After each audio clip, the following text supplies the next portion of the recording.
Okay, so I'm going to be finishing this soon. I've had this bike since 2021, but I couldn't find the rear shock for the life of me. And one of my buddies found the stock shock in his pile, and then I've got a spacer, but it needs to be shaved down a little bit more to work, and then this bike will be pretty much done because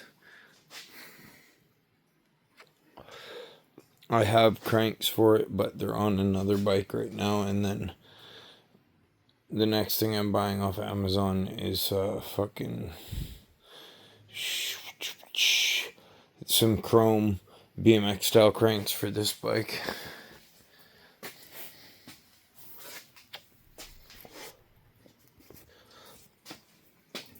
And then these cranks are going on to the Kona. And I've also got bolts coming in Friday for the back, so for the dropouts, because 2 of them stripped out completely and the rest were it's just a crappy bolt. So I'm gonna change the dropout bolts, and then this will basically be rideable because I have a chain right there. I accidentally ordered a 6, 7, 8 speed chain, so I might just order a new single speed chain.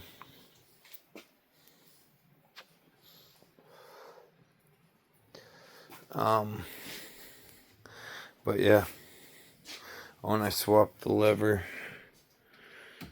it's still got the Tektro caliper, but I swapped the lever to Shimano because I mainly did it because I have the entire Tektro front from that bike on my mom's bike now because Tektros came stock on it.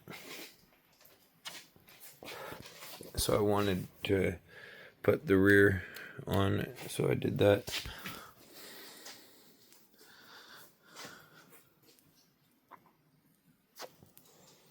And I still haven't gotten the rear wheel built for that. But one thing I suggest, if you have any of the Rocky Mountain Flatline Pros, because the way the shock is, like this is 650 pound coil and it still squishes pretty much all the way, but it hasn't bottomed out. If you can see I set the rubber bushing a little bit up so I can tell when it bottoms out finally, and it's yet to. And I've taken it downstairs, I've done a lot of shizzing it with it. But one thing I suggest is the 165 or shorter mill cranks, because they don't pedal strike at all, really. And 175s and 170s pedal strike all the time. Oh, and if you have this bike, or like, I'd say 2020 to 2024 GT Avalanche, they come stock with 175 mil cranks, but 170 got rid of the pedal strikes on here. Oh, and the Da Vinci District SS. If you have 175s, I would swap those out because 170s fixed that too, because this was pedal striking a lot. My e-bike still has these short dinky cranks on because I basically, since I moved to this house, everything nice has been taken off my e-bike basically, other than the 2.3 mil thick front rotor. And I think I waited till I moved here to swap out the calipers for Shimano MT200s just so they're easier to bleed, because you can just take this rubber off, unscrew that, and then obviously connect a syringe to it before you do that. But yeah, and this phone mount is still holding up. I've crashed a couple times now. One thing that didn't hold up is this shifter. It still shifts and everything, but it's a little bent and cracked.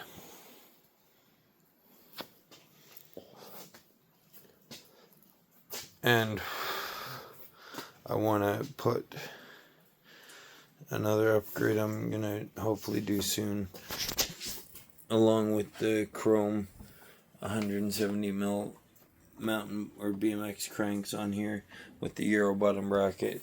I'm going to upgrade the rear wheel or rear tire to Maxxis Hookworm and the rear cog from 14 to 12. Because I'll have to go down in sprocket size. Currently there's a 36 on there right now, and I like the 36-14 speed pretty well. But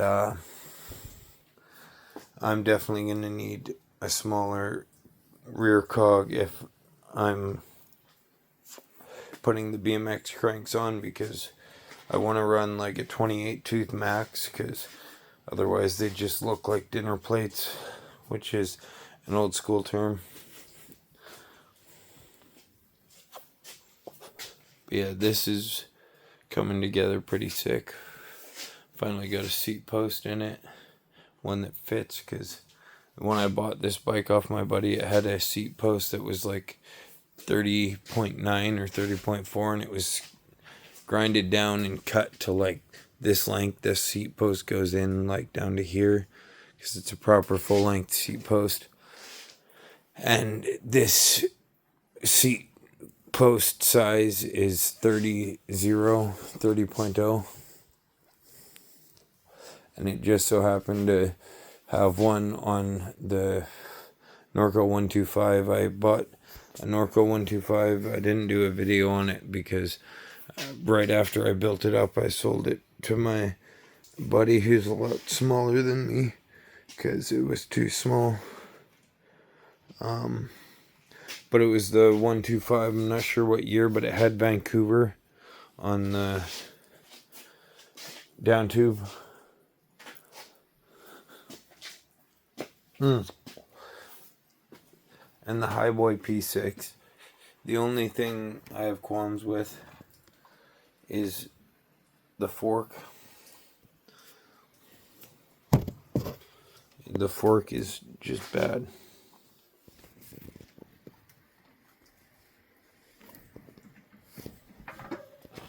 Like, it doesn't, I can't show it to you without riding it, but you'll notice if you ever see me pull up to a stoplight, the forks, like, they're uncomfortably going down in travel as while I'm riding it, and then they top out aggressively. So I might update the forks on there, because I'm not selling this bike ever. I'm gonna wait until I'm fully done paying it off with a firm, and then once that's done, I'm gonna upgrade the controller and the throttle and then the bars, because the stock throttle in the Highboy, at least this model P6, the throttle is screwed in to the end of the bar. I don't know if that shows you anything, but there's a 4mm in there, and it screws into the bar, and I looked everywhere. I can't find the part that's in the bar, because I wanted to run these bars on it, just because they make the feeling more upright. And I'm gonna upgrade the bars to probably some Chromag Fu 40s, because these are a little bit too high. On this bike, they feel amazing. But that's because this is a full suspension. Hardtails, I haven't liked any of the hardtail, the way any of the hardtail bikes ride, really, that I put these high rise bars on. I do like 35-40 mil rise, like, I can't stand the bars on my mom's bike. They're way too low rise. And these bars are absolute disgusting, but they're 800 wide and 35 mil clamp. So that's why I keep those. And they're E13. They're not cheap bars, I don't think. Even though I do think those ones are OEM on a certain bike. And then I'll just run you through this. I've got, this is a spare rear wheel. I need to order an axle for it. This tire. And then the most important thing is this. I'm going to get this laced up to the back of this bike.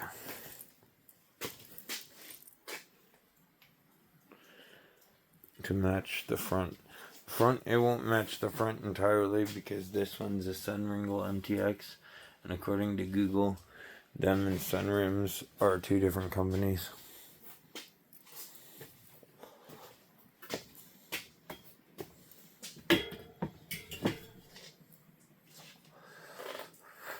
Oh, and I've got this front wheel. Came off the Narco 125.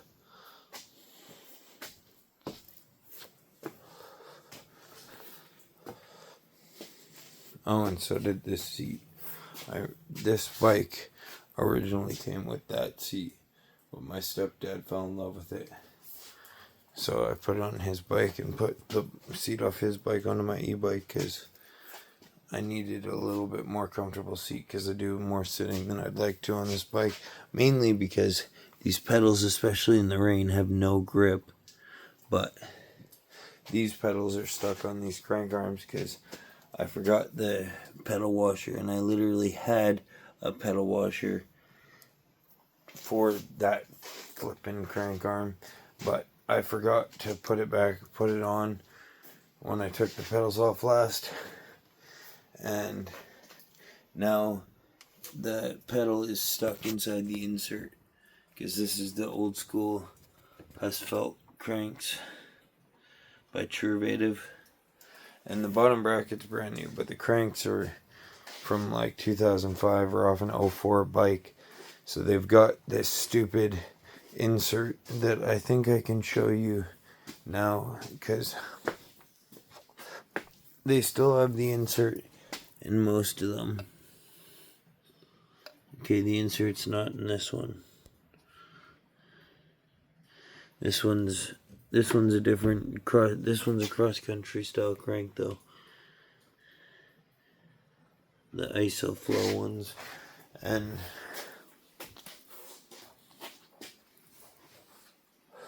I don't think I have, oh wait, I might have, this is the newer version of the Husfelds I have on that bike. And if you pay attention right up there, there's a hex key that goes into the shim, so the shim can't get locked on the pedal. But this crank, I guess, is off an older crank, but thankfully I have that one because that means when this pedal goes out, which I'm pretty sure it will eventually.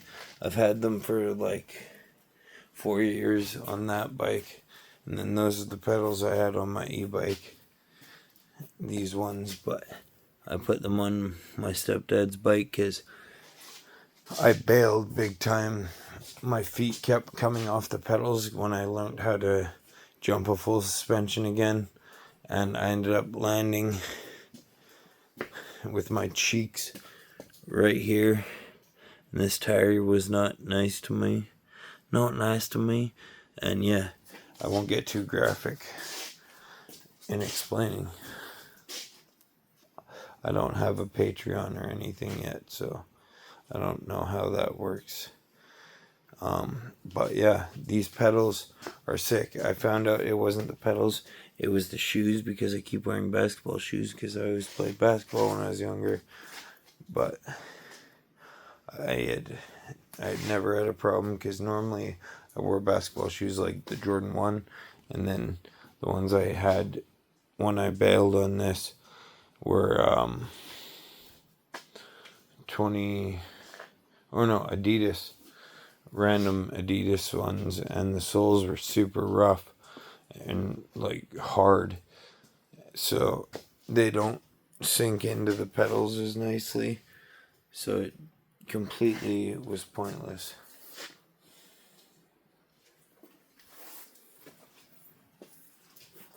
And then I wouldn't have crank pedals stuck in those cranks if I didn't swap out those pedals, because I wouldn't have put those pedals on those cranks. Because I personally like a lot smaller pedals on my dirt jumpers, but good old 120s on the downhill rig.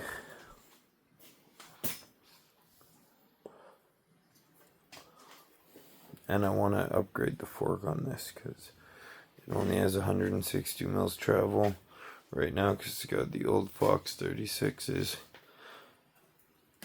But I want to put like Fox 40s or Marzocchi 888s. Well, no, actually this frame is tapered, so I don't know if they started tapering dual crowns yet, but I can get a brand new set of dual crowns even if they do. But I still need to replace that headset, because that headset's a reduced one, so it's a smaller bearing. These bearings, it would be interchangeable with these bearings, which is a straight steer fork, but they're reduced in the sense that this is an oversized headset, or head tube, sorry. So yeah, 56, and this one's 34, and then this one's 41, but it's got like the vapor. For some reason they made the middle bigger. I don't know.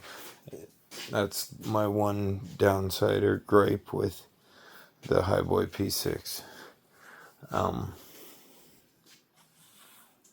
Oh, and the fact that they have it locked to 32K on the new controllers in Canada. But apparently all I need to do is put an American controller in it, and I can up the speed to 60.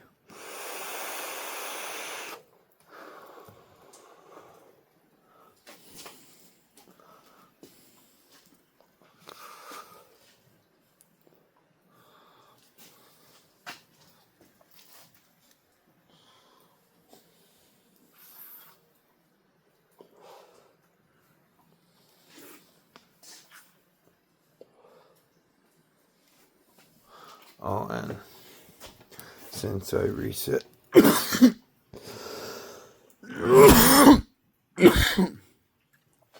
done 661K on the Highboy since I reset the odometer at the old house, and it was at like 947K, because I was riding this for like a straight month the first month I bought it, because it was just sunny every day. And at the old house I didn't really have much more of an option. And this also got me to the city.